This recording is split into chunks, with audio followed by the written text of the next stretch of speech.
At the end of my junior season, it was announced that we'd be playing Auburn in our upcoming bowl game. This was an upgrade over our game against North Texas last year. No disrespect to them, but I was happy we got the opportunity to get some reps versus an SEC team.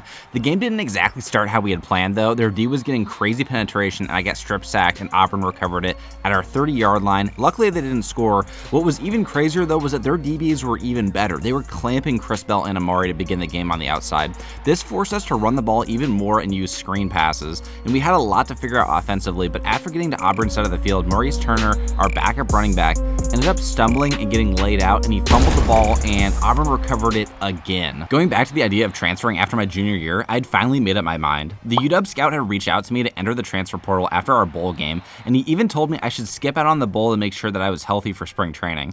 I told my coach about the interaction, and he said that he wasn't going to force me to stay, but that we had unfinished business, and if I stayed, he would give me full control over the offense my senior year, allowing me to have input on plays, and even allowing me to call audibles when I wanted to. I also talked to my two starting wide receivers next year, Chris Bell and Rich Crawford, about what they thought, and I asked them if they would go with me to UW, and they said that they would, but I also had another option. An agent reached out to me about going to the draft after my junior year, and he told me that he was getting a 4th-round guarantee, but not a guarantee at quarterback. I decided to listen to Marshawn Ford, my former tight end, who mentioned earlier in the season not to enter the draft, and I was going to play my senior college season. And so I finally made my decision. I was going to return to Louisville. Like Coach said, we had unfinished business. I also respected them for always trusting in me, whereas UW pulled their offer my senior year of high school and only had interest in me after seeing my success my junior year. Louisville also gave me some opportunities to make some NIL money, along with the potential to get my number retired. My parents fully supported my decision, and I had sort of established a life in Louisville with my home and my dog, Buddy. Now, did I make the right decision? Let me know in the comments. Somehow we had managed to score 10 points, and we had one last drive before the end of the first half. Surprisingly, our one touchdown came from Maurice Turner, our backup running back, who had that fumble earlier in the game. With 15 seconds left, I was only looking to one dude on a go route, and it was Amari Huggins-Bruce who burned his matchup, and we used our last timeout.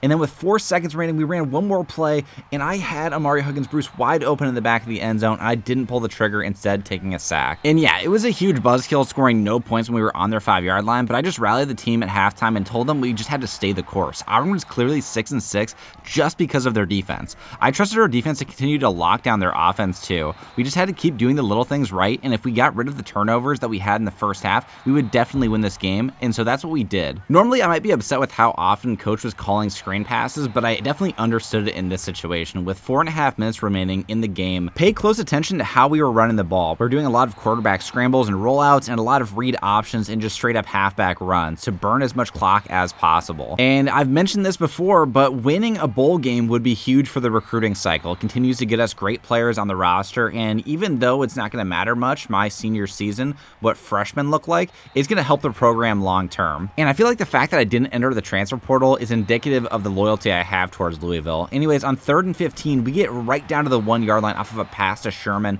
and we end up taking the field goal, but Auburn comes back and finally scores their first touchdown of the game. But with a minute and a half remaining, all we need to do is get one more first down, and so we're running Gerard Jordan significantly, and Coach went back to the read option again, isolating the edge defender, and I kept it for myself, picking up the first down, and we would end up beating Auburn 13-10. A very low-scoring game, but it was great to pick up our second bowl win with me on the team, and the first time that I actually get to start for the last possession of the game versus being injured, like in our game versus North Texas. But this is huge for the program nonetheless, and I'm excited to see what my senior year has in store. Keep watching, though, because now we're going to go through the season stats for our offense and defense, and then after that, we're going to look at how our former teammates are doing in the NFL. All right, so starting out with my stats, I ended up winning the Walter Camp Award, finishing with 22 touchdown passes and 14 interceptions and nearly 3,000 passing yards, and then 1,600 rushing yards, averaging almost 9 yards per carry and 16 rushing touchdowns. And Gerard Jordan had a great season rushing the ball as well, with nearly 200 carries, almost 900 rushing yards, and then 5 rushing touchdowns. And Maurice Turner didn't get that much of an opportunity, but as a wide receiver, Amari Huggins-Bruce, 53 catches for 860 yards and 7 touchdowns. He was the #1 option. Rich Crawford, as a freshman, putting up great numbers. And then Chris Bell had a really solid season too, but not as many touchdowns as I had expected from him. And Des Melton did an okay job, getting 23 catches in total for nearly 400 receiving yards and 3 touchdowns. Defensively, we have 2 junior star coverage linebackers in Cameron Wilson and TJ Quinn, both making All-Americans. And Cameron Wilson actually won the Bednarik and the Buckets Award this year, and he had 2 sacks along with 4 interceptions. When the draft came around, it was no surprise that Amari Huggins-Bruce was the first Louisville player off the board, getting picked in the 2nd round, and then Des Melton got picked in the 4th round, and then Tamarcus Simpson, a linebacker safety hybrid out of USF who frequently gave me issues, ended up getting drafted in the 1st round. Amari Huggins-Bruce comes out of the draft as an 81 overall, and then Des Melton comes out as a 71 overall. Jawhar Jordan also ended up getting drafted to the Buccaneers, and D. Wiggins and LJ Henderson are now both on the Cardinals. And then lastly, Marshawn Ford finished his first season for the Cowboys.